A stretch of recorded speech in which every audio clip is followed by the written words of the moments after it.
everyone, I'm Dr. Danita, and welcome to Baggage Claim Unpack Your Bags with Dr. Danita. If you missed any of the episodes from season 1 or 2, they're all uploaded on my YouTube channel, and this would be a good time to play catch up. While you're there, don't forget to subscribe and hit that notification bell. You can also follow me on Instagram and like my Facebook page. All of that information is below. Guess what? Season 3 is around the corner. And backed by popular demand, the topic is deal breakers. That's relationship deal breakers. And we're going to ask the question, do you know your breaking point? As a licensed marriage and family therapist, I work with many couples who I think should have broken the deal day one or should have never gotten into the deal. And then I work with some who are trying to break deals that are workable. And so we're going to talk about various topics that people may view as deal breakers, and we'll ask the question, deal or no deal? Kids, deal or no deal? Addictions, deal or no deal? Or are all addictions equal? You have alcohol, drugs, gambling, food addictions, shopping addictions, porn addictions. And so deal or no deal? Submission, to submit or not to submit? That is the question. Deal or no deal? So you don't want to miss this season 3 deal breakers. I'm looking forward to joining with you. So go ahead and like and share with all of your family and friends, and join me now. Baggage Claim, Unpack Your Bags with Dr. Danita.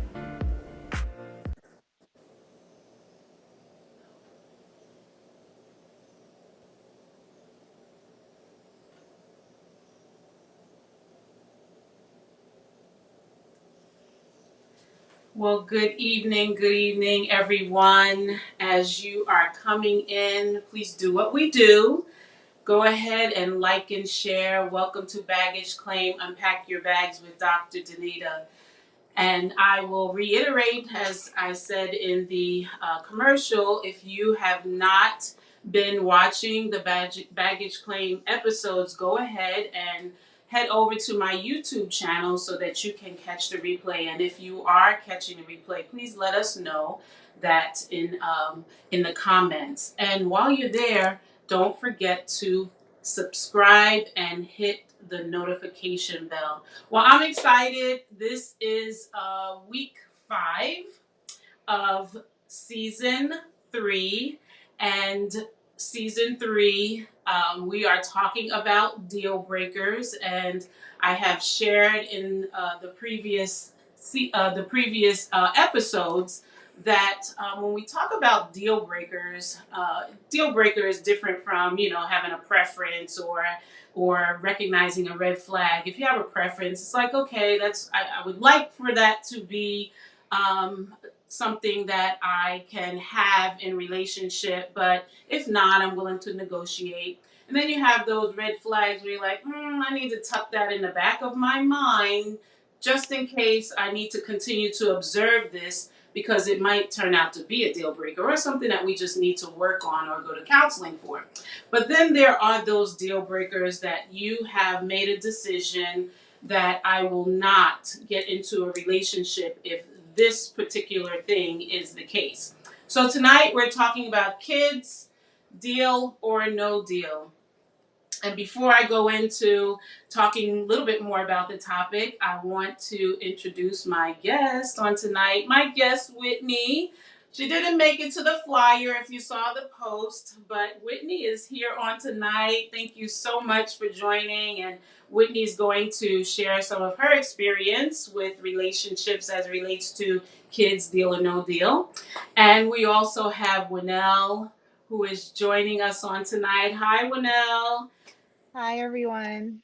Thank you so much for joining in, and I'll share a little bit more about Winnell and the things that she has going on as it relates to uh, a business that she has founded, and so we'll share a little bit more about that as we go along. But so let's talk a little bit. Don't forget, if you're coming in, go ahead and like and share and start to Let me know who's in. If you are a fan, tell me that you're a fan. If this is your first time viewing, let me know where you are viewing from so that we see who is joining us on tonight. Hi, Janice. Hi, husband. Thanks for joining.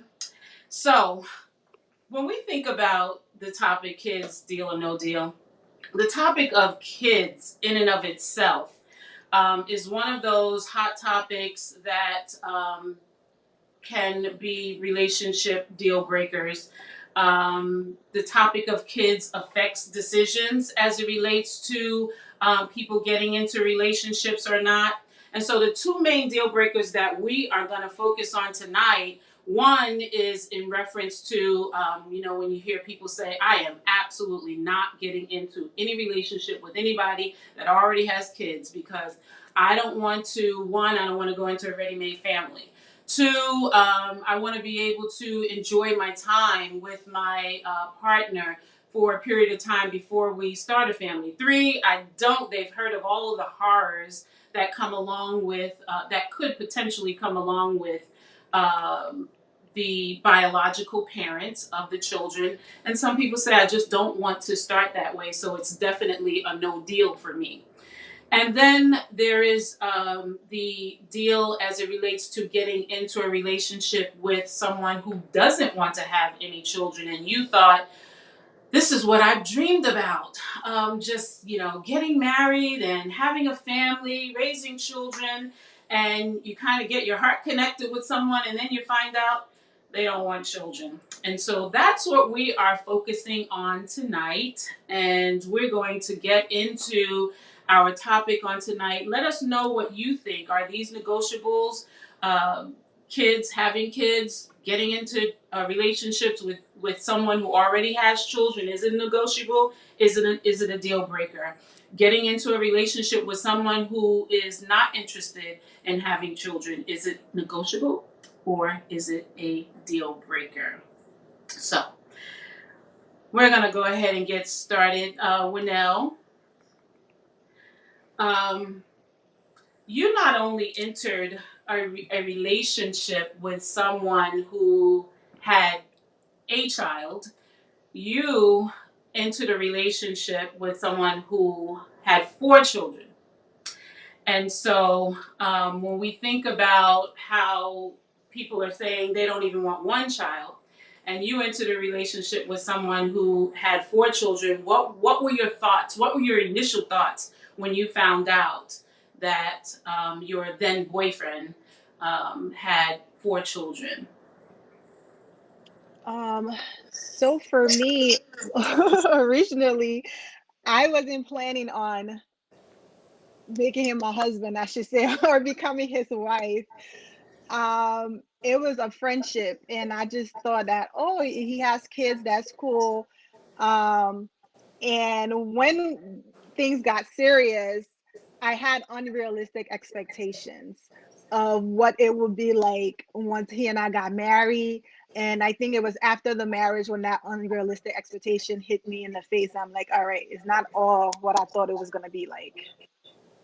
Yeah, I can imagine. And you were quite young. You were in your mid-20s. And so Yeah. I can imagine you probably hadn't spoken to a lot of people that would, have necessarily given you what the potential real deal would look like, right?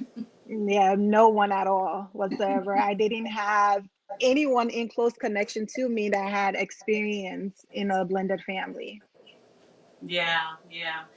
And then likewise, Whitney, you, different from Winnell, you entered not likewise, but you entered a relationship with someone who you knew you were not going to be able to have children.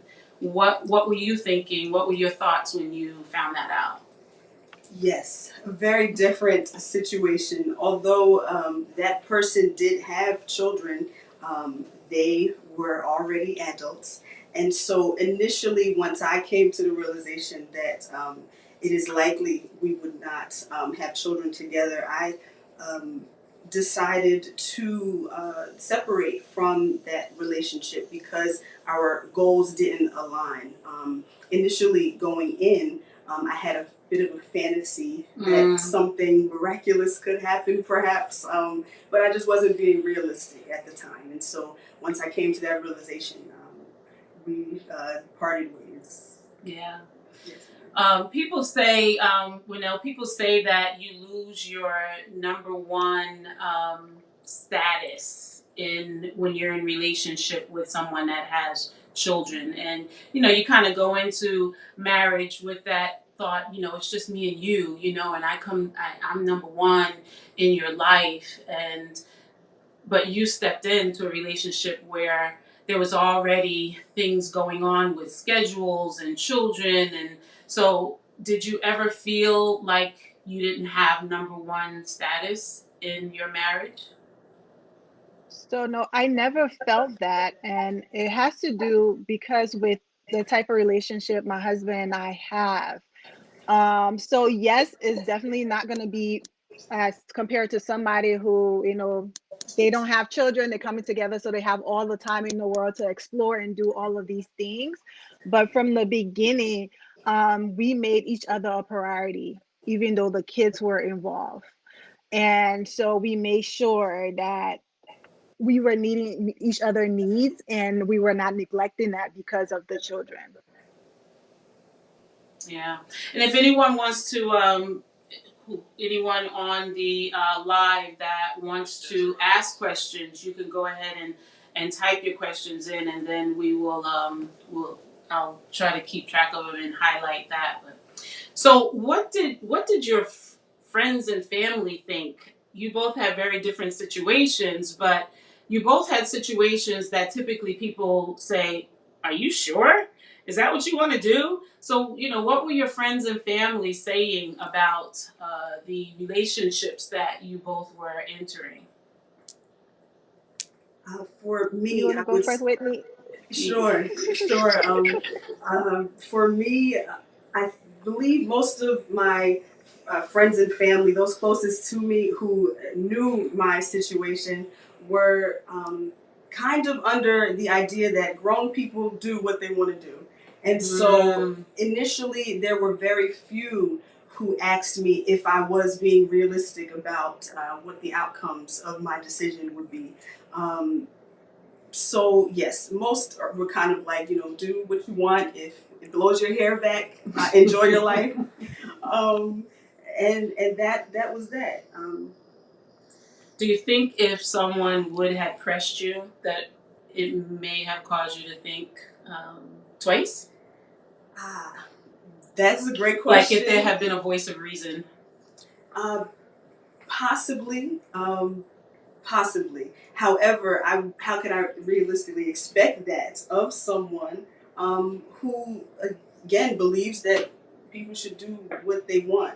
I also was in love with this person, so it wasn't it wasn't just a uh, kind of whimsical situation, but it's possible that if someone pressed me the right someone, I might have changed my mind at that point, and just took a second thought about what I was entering.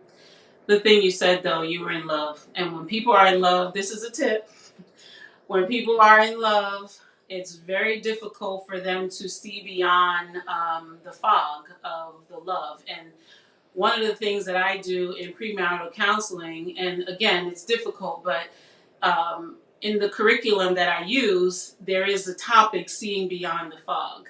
And so I do my best to highlight things that could potentially, cause struggles in the marriage. And of course, everybody makes their own decisions. But there is those foggy places that we find ourselves in when we are madly in love. Winnell?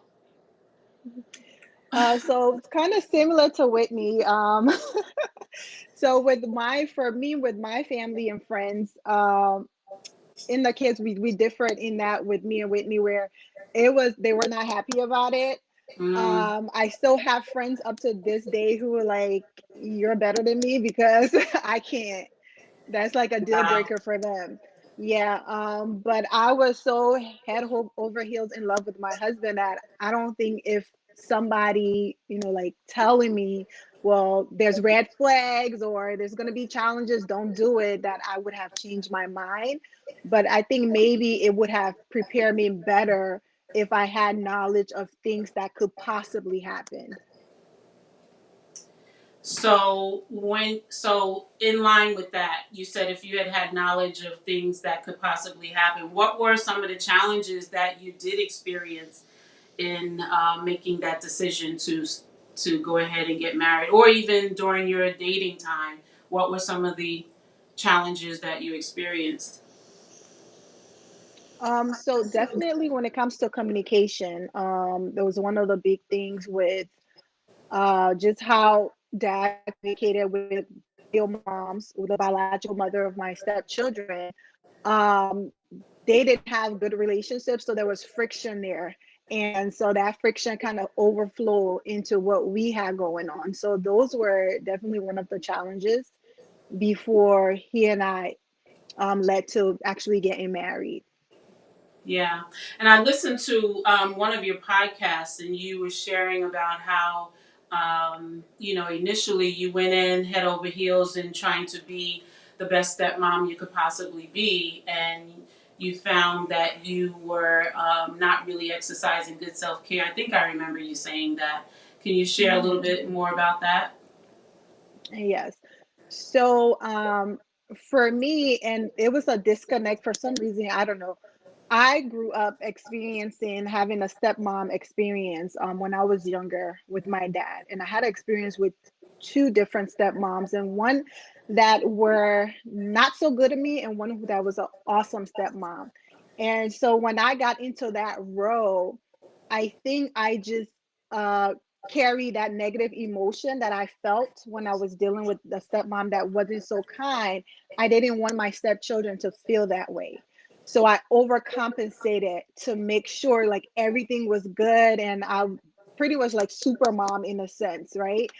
And I had to step back because I found myself like I was stressed, I was overwhelmed, and I was doing all of these things, and I put all this expectation on myself that my husband wasn't even requiring of me.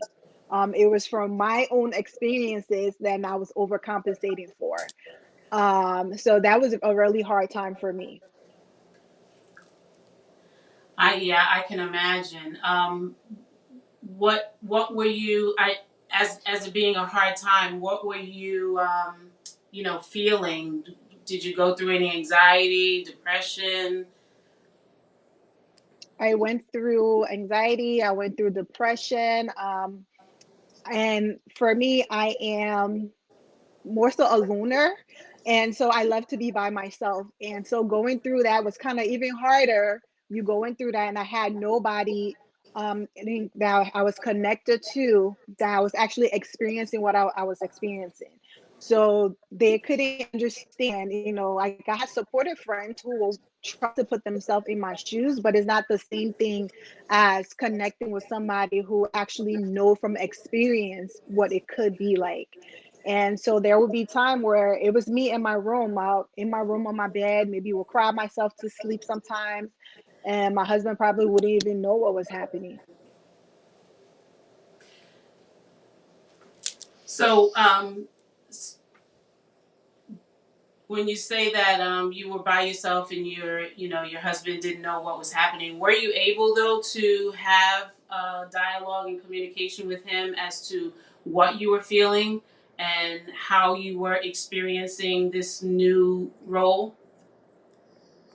Yes, I was. Because he, even though I'm not a talker, I hold things in, and that's just from how I grew up, holding things in. And so he will push and push, like, are you sure you okay? Like what's going on? And finally I shared with him, how I was feeling. and and he just pretty much he comforted me, and he let me know that it was okay. And we were able to come up with a plan where some of the things that I was doing, he was like, well, babe, I can do that. Like, you don't like you don't have to do all of these things. That's stuff that we can kind of like share responsibility in a sense. And so one thing that he started doing that helped me a lot, when we did have the kids, and that was before three of my stepkids came to live with us. For the weekends that we did have the kids, because I worked too, for me to have some alone time, to kind of just some me time, he would take the kids out of the house and he would spend one-on-one time with them. And then that time was for me, for like my self-care, to do something that I wanted to do.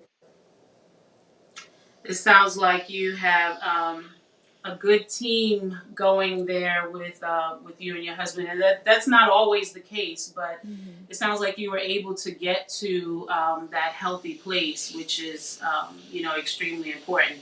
Of course, I have not mentioned that you are also a licensed social worker, and so as a licensed social worker, I'm sure you were able to put into practice once you found yourself again, you were able to put into practice some of the things that you know to do and the things that you share with other people. Yes, Yeah. that part, my educational experience and just working in the field, was very helpful once I started applying what I knew. Because sometimes we know it, but it's the Hmm. application that's difficult. Yeah. Yeah. Whitney, so Wanell was talking about her experience in getting into that to the newness of being a stepmom and how she kind of lost herself. What were some of the emotions and things that you were experiencing when you began to come to the realization that my fairy tale, my thoughts of maybe this could happen, just wasn't going to happen? Well, much like Winnell, I am also one who can who likes to be alone at times, and so a similar personality type in that I would hold a lot of things in as well, and so not really talk about how I was feeling or take the time to evaluate how I was feeling. Process your own feelings. Right. I would say it really wasn't until I started counseling, which was fairly recently, that I began to have a healthier outlook on how I was living my life, and realizing that the situation I put myself in was really me settling for something I didn't truly want, because I was absolutely okay with the idea of living um, living the rest of my days with that partner, um, and not without the ability to have biological children with him. So yeah, I would certainly say for me it was the counseling. But even in the beginning, getting the information, still you have to put it into practice. Right. And what was not funny, but I found it interesting that once I started that journey, the relationship started to change. Mm-hmm. Even before I began to say out loud the changes I was going through and experiencing. So it was a divine in nature, I believe. Mm-hmm. Whitney's putting in a plug for counseling. She might still be in such situation had she not made a decision that I think I need to talk to someone and find myself. Yeah, while I'm in this situation. And we talked a little bit earlier about people making decisions before they reach emotional health for themselves. And so that's the place that you found yourself in, making a decision before you got emotionally healthy. And I would agree. I was 25 once I entered that relationship, and not really at looking to the future and what prospects would be. So from the beginning, I was kind of settling in some ways, in many ways. Yeah. Also ignoring red flags, which we have talked about on previous episodes, but that absolutely something I did, because there were opportunities before I even came to the realization of that kid's part where I could have just stepped back and said, are you making the right decision doing this? So. Yeah. The red flags. Again, if you're not willing to allow yourself to see beyond the fog, and or trust people who are um, experience. Trust people who are professionals who are saying, this is a red flag, maybe you should pull back. It doesn't necessarily mean. Could you try again? Why is Siri talking to me right now? Or trusting people who have been there, trusting professionals to say it doesn't necessarily mean that you may not ever get into the relationship, but it could mean I need to pull back and reevaluate, or maybe we need to go and get some help. Well, now would it have been helpful for you to get counseling with your husband prior to or maybe you did. I don't know. I didn't ask. Did you seek counseling to help you No, we didn't, in but that? it would. Can you hear me? Yeah. Go ahead. Oh, great. So no, we didn't, but it would have been extremely helpful for us to get premarital counseling, and especially with someone who has knowledge of navigating blended families. Yeah. Yeah. So that's a suggestion to anyone who is considering the blended family. Winnell, tell us a little bit. Winnell has a ministry. It's called Blended and Flourishing. I was listening to your podcast, and you were saying that oftentimes there are a lot of negative there's a lot of negative verbiage around being a step parent, and you wanted something different. And I know that most often people immediately say it's a deal breaker because they only hear the negative aspects of being a step parent. So share a little bit about blended and flourishing. So blended and flourishing kind of created out of my experience of, my challenges that I went through, and then when I found a solution for that, and I tried to connect with other stepmom, and I was really looking for a positive space that could shine a light on the possibilities of what can happen when you blend your family. That is not all struggles. Like any relationship, there's challenges, but also there are some successful blended families out there, a lot of successful blended families. And that's where Blended and Flourishing was birthed. And the goal is to provide resources to step family who are going through these challenges to be able to navigate it, and be able to come out on the other side, being happy in the family, and initially with their family blending and flourishing as well.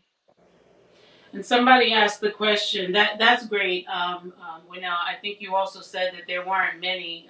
Maybe there was one more organization that you saw that had more of a positive outlook on the blended blended family concept.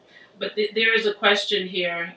Someone wanted to know, what is your relationship with um, the mothers of your stepchildren? That's a good question, because a lot of times, stepmoms, they feel like if they don't have a good relationship with mom, then things can be okay. And the thing is, you have to meet people where they are. So you may come in with good intentions, or and want to make sure everything works out, but if that person is not ready to accept you yet, you can't force it. And so with me, I have three bio moms that I'm connected to, and they're all three are like on different spectrum of where they are in their healing process, in their acceptance process. So we have one mom where she and I, we don't talk. Like the communication is completely between she and my spouse. And because she and my spouse had a very toxic relationship and communication issues, it was more so of kind of like what happens to her house, and what happened to our house. So it's not much of inclusion in that. And then I have another mom who, with that, we're not friends, but we're cordial. We're respectful to one another. So like last, no, actually it was beginning of this year for our oldest son. we had his birthday party at his mom's house, and she invited us, and we all went there. And that was like a first step for us in that type of environment. And then with the other mom, we too also have a cordial relationship where we, will say hi. And I will pick up, if I'm doing the pickup, I will pick up our son from her house, or um, just we have a little bit more of a communication versus the mom where it's like zero communication. So what I have learned that's worked best for us based on our family dynamic is to co-parent through my husband. Mm. So he is like the main parent when it comes to the kiddos, and he talks with mom whatever decisions concerning the children that they're coming to us. But because I'm his wife, he doesn't finalize anything without talking to me and getting my input. And sometimes I don't really have to make an input on it; it's just listening to him and hearing him out. Was it like that from the beginning? That the two of you had that really good team approach as it relates to the biological moms? Was he always So full of you and what you thought? yes, and that's one of the things that made the whole stepmom journey a lot more easier for me, is because we've always been a team from the start. And which is extremely important because he is like, uh, I can't think of the right term right now, but it's pretty much his home court. So he is the one who is the glue or the connection between that. And so if things is not good and we're not teaming up and doing teamwork together, then it's harder, because it's really not my place to be able to kind of tell bio mom how to raise the children, in a sense. So co-parenting with him in that way works for us. And the fact that we have been on the same page from day one has been extremely helpful, because there are a lot of stepmoms out there. A lot of their struggle is the fact that they and their spouse are not on the same page on how they approach certain situations. Is it how does it affect the one son where you and his mother have absolutely no communication? Does it have any impact on him? So actually, that mom have two kids with my husband. And I'm not sure. I know they're not completely okay with it in the sense, but they too also, like they don't want the arguing and all of that, so they want peace. So, and I do set up my home in an environment that I reassure them that it's a safe space for them to express their feelings. We do family meetings and stuff so that they can share how they feel respectfully and not feel like they're going to get in trouble, for that. But the thing is, they know that their mom does not like me, Mm. so they know that.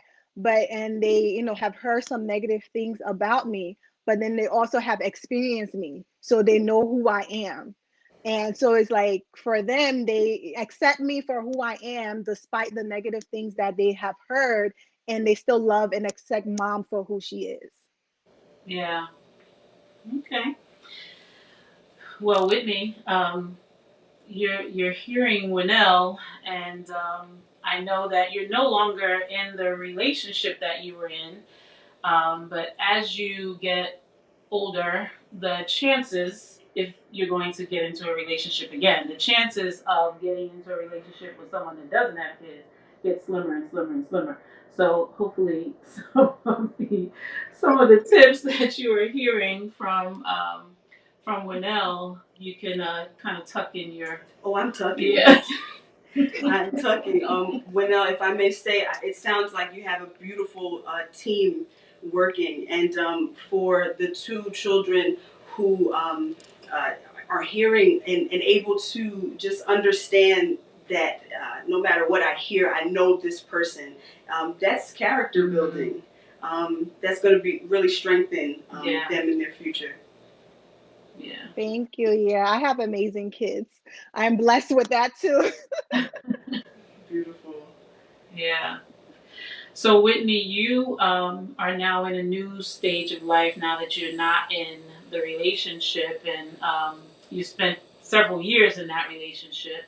And so now you are approaching, even though women have children well into their 40s, it seems like when women get around 35, they start saying, oh my gosh, the biological clock is ticking. And I appreciate you being open to share because it's a sensitive topic.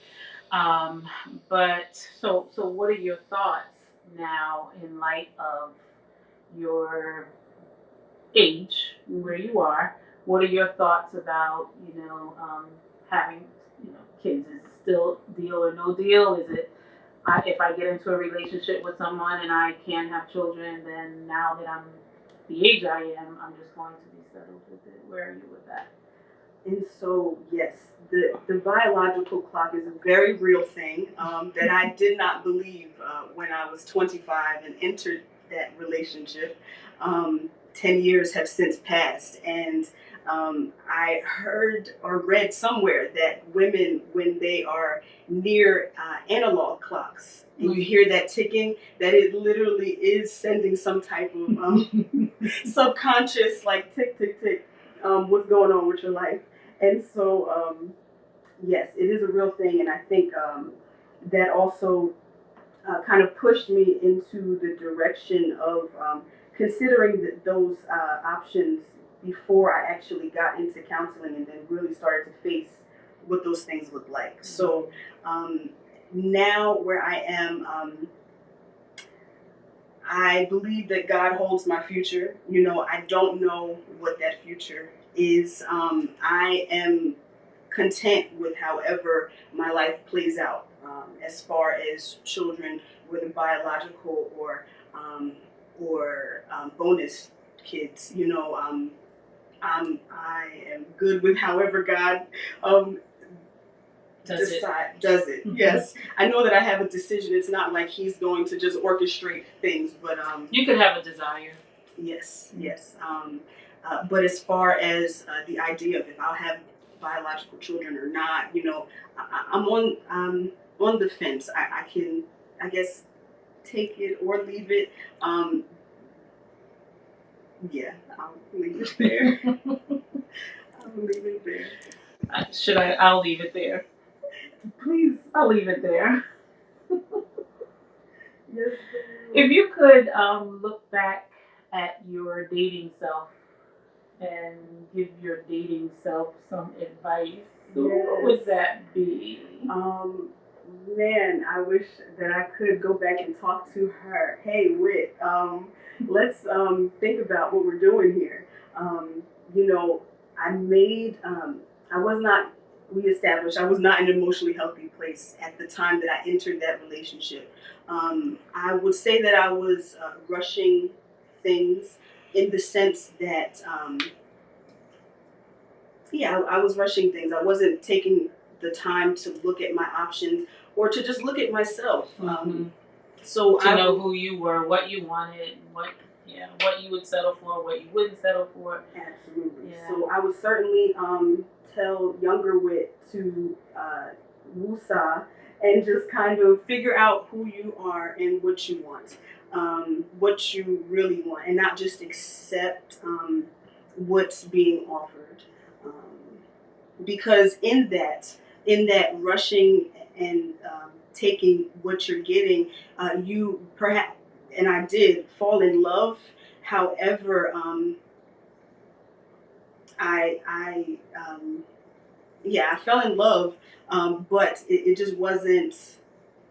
It wasn't a healthy love from the jump. Yeah, when you're emotionally healthy, what you think is love is you find out is not love once you become healthy. Yes, ma'am. Yeah.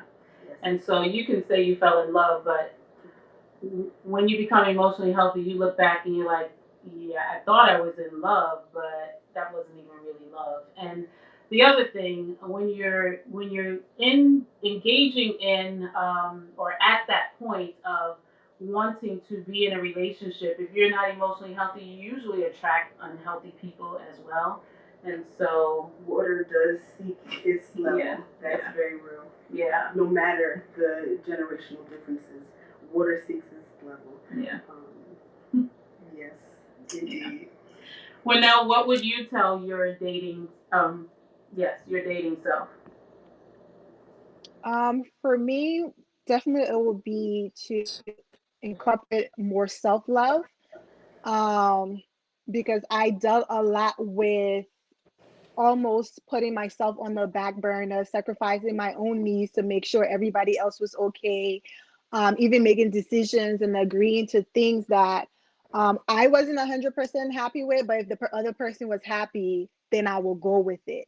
So I would Mm, say definitely learning myself more, learning what it is that I want, what it is that I like, I don't like, and do more of the things that I do like. yeah, that's good. That whole people pleasing gets old. Yeah. And so I'm glad you started young, and I'm glad that you had the opportunity to continue to grow and mature and remain, in the marriage. And so that's really amazing that you were. I'm saying that because I'm thinking about the group of young adults that we had on the um, show last week, and I asked them the question, and they were all 25, 26, and none of them really thought that they could enter into a relationship with 4 children at this age. And so the fact that you were able to do that and continue to grow and develop is to be commended. Thank you. Yeah. So, what have been your greatest rewards in being a stepmom? I will say for me is just getting the opportunity to be a part of my stepkid's life. Just the fact that I'm another adult, an additional love and support there for them.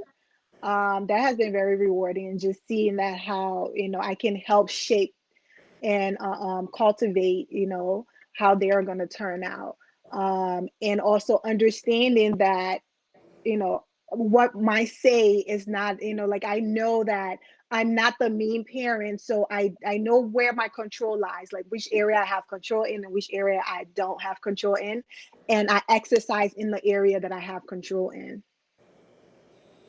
Well, no, I love what you just said about being another adult, another source of love in their lives, because I believe that children are the purest form of humanity until grown-ups mess them up. Yeah. And so, as many adults that Mm-hmm. can come and be a part of their growth and development and be that love is awesome, is needed and awesome. Thank And you. your children, 3 of them are teenagers, right?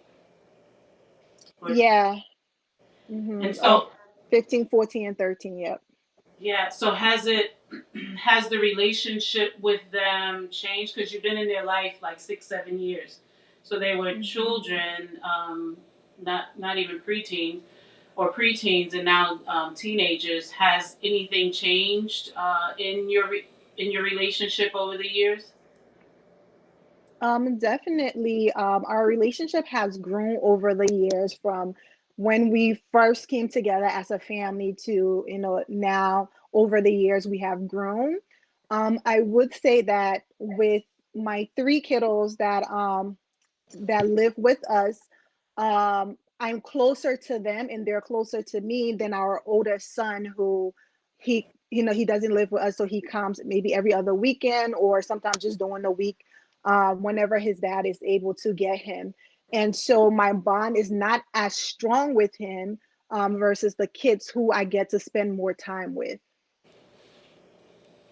And you also have you have one child together.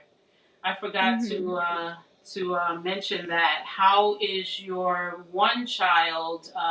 How does she fit in with her step siblings, and how do you navigate making sure that she is a part, or that none of the children feel like one is favored over the other? hmm So definitely with that was something in the beginning, especially when I was going through my roughest time. And I think it was probably her that probably it was almost like a awareness, a wake up call for me in the sense. And I still remember this moment where she and I we were in the car. I think she was maybe like 4 or 5. I'm not sure, probably 5. And I hear this tiny voice in the background who's like, "Well, mommy, how come we don't do stuff together anymore?"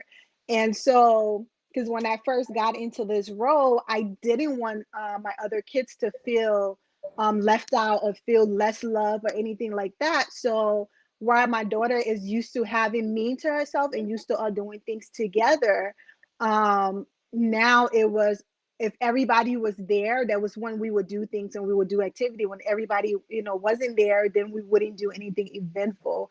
And as little as she was at the time, it was affecting her. And Mm, when she said that, that kind of really took me down the road of reflecting and reevaluating and rearranging things as well. And so something that I do with her, we have mommy and daughter days. nice. That is just she and I. We do things that we love to do. And we will have days too where is she and I and her sister. So, we do an all girls thing. Um, but I make sure to kind of carve in that one-on-one time for her so she's not feeling left out. And also I change my mind or I redefine what family looked like for Mm, me, in a sense. So instead of family being when everybody was being there, family was whomever is there at the time. That's mhm. what family is. And we would do things together. But if it was something like really big where we wanted everybody to be there, then we will plan it so that we're doing it with everybody. But if it's like regular things, so that nobody is missing out on moments, because her sibling will come visit and they will share these things that they did with their mom and like all of these activities and stuff. And she's like, "Well, mommy, how come we don't do stuff together?" And so I had to get through that guilt and restructure what family looked like. Yeah, that's good. And I hope that people who are listening I hope you're jotting down if you happen to be in this situation where you're potentially maybe a stepmom or a step parent or even you have children and you are possibly getting into a relationship with someone who doesn't. I hope you are taking notes because Winnell has clearly been able to navigate this season of her life being a stepmom and navigate it well. You also wrote a prayer journal for stepmoms. Tell us about that. Yes, it is a 21 days devotional prayer journal, and it's called Keeping Your Peace and Joy. Well, when a stepmom prays, keeping your peace and joy in the midst of chaos. In the journal, pretty much go through different topics that a stepmom will go through in the relationship. And so it starts with the whole goal of it is to change the perspective of a stepmom and to help her to be able to see things in different lights. So it start off with just focusing on gratitude. So getting her accustomed to, even though there's challenges there, you can still choose to hold on to what the things that you're grateful for. And then it just walks her through just rediscovering herself, things to do with her marriage and her relationship, like decision making, financial things, and then her relationship with her stepchildren. And so each day has a topic that has a devotional where I share my experience with that topic. And then it has a prayer to go with that topic, as well as a space where that stepmom could write out her own prayer, or she can, just rewrite the prayer that I have, but adjust it to her specific situation. Nice, nice. Well, you can tell people how they can order that prayer journal. Where would they go to order it? Um, Definitely, you can find the link on any of my social media platforms. So on Instagram, I'm Blended and Flourishing. On Facebook, I have Blended and Flourishing as well. And when you click on the link in the bio, you will see it says Prayer Journal. And I actually have a copy here, so I don't know if you guys can see, but this is how it looks. Nice. Yeah. Awesome. Thank Awesome. you. It's wonderful to know that moms don't have to do it alone, and that they can, have a space like the blog and the website and the Facebook group, and just having that space to be able to share, and again to get that positive feedback, so that they don't feel like they're living a life of doom, with when the reality sets in, like the mom that doesn't speak. And this could be for the rest of our days in raising the children, that the mom won't speak. But you can still get beyond that and still have a good, healthy relationship with the children.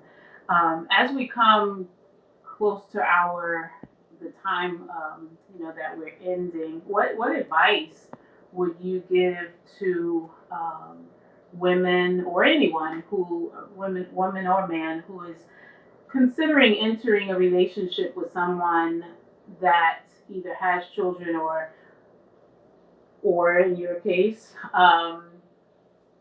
children won't be an option, but it was a deal breaker, and now I'm in this relationship. My heart is connected here, and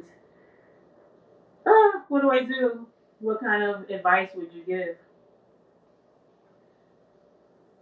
Advice. I would say to first really evaluate your desires, and make sure that you are not settling. And if you and also just remember, you are allowed to change your mind. That's a good one right there. You are always allowed to change your mind. Yes, yes. Not to feel that, and this is, in my case, I'm not married, have not been. So I'm speak. Once you enter that marriage covenant, it's a different story. I guess the process that you would have to. Yeah, I was talking entering. Yes, Yeah. and so You can change your mind. entering at any point, yes, you can absolutely change your mind. I would also say, yes, so to take that time to figure out and make sure you know what it is that you want, and that you're not settling. And then also consider your options. So even if biological children are not an option, there are so many people, so many children in the foster care system who are not being treated well. So many children in need of adoption. And so evaluate all of The options. Yeah, yeah, yeah. Well, now, what kind of advice would you give if someone was looking, or they're at that point where I really love this guy, I really love this girl, but oh my gosh, could I really do children? So I will say, I'll think about two because I have a whole lot that I could talk about. But I will say, one of it is to definitely become aware and knowledgeable about some of the things that it takes to blend a family, and then also make sure that you and your spouse are on the same page with that, because things such as values and expectations and parenting style plays a huge role once you enter into that marriage. And if you guys are not on the same page, because there's a lot of outside challenges coming in, now you're fighting outside stuff and you're fighting stuff inside your home as well. So that's one of the important things I will say: get knowledgeable and discuss it with your partner, and you guys come up with a plan on how you guys are going to parent together as a team. Um, what type of role do you want to play in your stepchildren life? What type of role does your spouse want you to play in your stepchildren life? Don't think there's only one way to be a stepmom. It's not. You have to do what you're comfortable with and what is suitable for your unique situation, because every step family, is different. Another big thing I will say is to work on yourself. Really work on your identity and know who you are, and be grounded and rooted in that, because just the fact that there's society judgment of what a stepmom is, and then when you enter into that family and then you're dealing with like the bio parent and the extended family and all of their point of views, sometimes stepmom lose their identity and they get lost in the shuffle of trying to make their family work, that they lose themselves in the process. That's good. That's really good. And I can imagine, not imagine. It is really, really important to have communication early, very early in the relationship, just in case this is not, that it's a real deal breaker for you. Because the two of you made decisions. Winnell, you made the decision that you were going to go forward. It wasn't a deal breaker for you. And Whitney, you said, it wasn't a deal breaker for you. But for somebody, it might be a definite deal breaker, and it's okay. Deal breakers are personal choices, but if you don't find out early, it's going to be a much harder. Once your heart is connected, it's going to be much harder to make that decision that this is really not what I want to do. And if you go ahead and go into it, and and it's not really what you want, those children are not really what you want, you probably won't fare well, and they will be negatively impacted. Your marriage will be negatively impacted, and so I would say there are questions in any kind of relation. Whenever you're getting into relationship, questions that should be asked early. Absolutely. Yeah. Yeah. You agree, Winnell? I agree. Yeah. So, both of you shared, it's always hard work. Relationships in and of itself take work.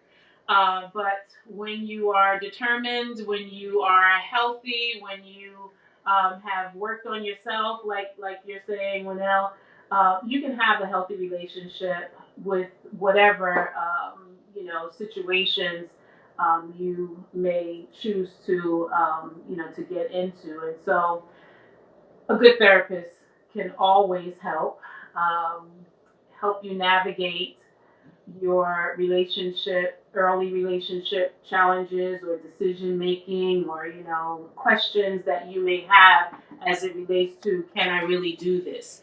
And so while neither of you did that early on, both of you are suggesting that a good therapist can help and would be absolutely beneficial, especially as it relates to this topic, kids, deal or no deal. And so I want to say thank you. If you have no final comments or thoughts to add or share with our audience. I'd just like to say thank you for even bringing the topic up, because so many don't take that time to consider what all of the options, what all of the outcomes could be. Yeah. And it's so important. And the most important thing in all of that is the children and how they will fare. So thank you for even bringing up the conversation. And Winnell, you have any final words? Thank you so much for sharing your story. Same here as Whitney, just to thank you for having this platform to bring awareness, and so people are more aware on their options and know that there's more than one way to do things. And it's okay for you to make a choice. It's okay to do that. So thank you so much. Yeah. Awesome. Relationships are real, and that's why we have this baggage claim, unpack your bags with Dr. Danita, because people come into relationships with lots of different experiences, and so having these topics and these episodes, I'm hoping that someone will find themselves in one of the topics and be able to get some nuggets, draw some tips, or even be encouraged that that the relationship that they are in is one that can flourish and can be healthy and whole if they put in some work and make new decisions about how they are currently handling their marriage or their relationship. And so thank you again. Thank you for everyone who has joined us on the live.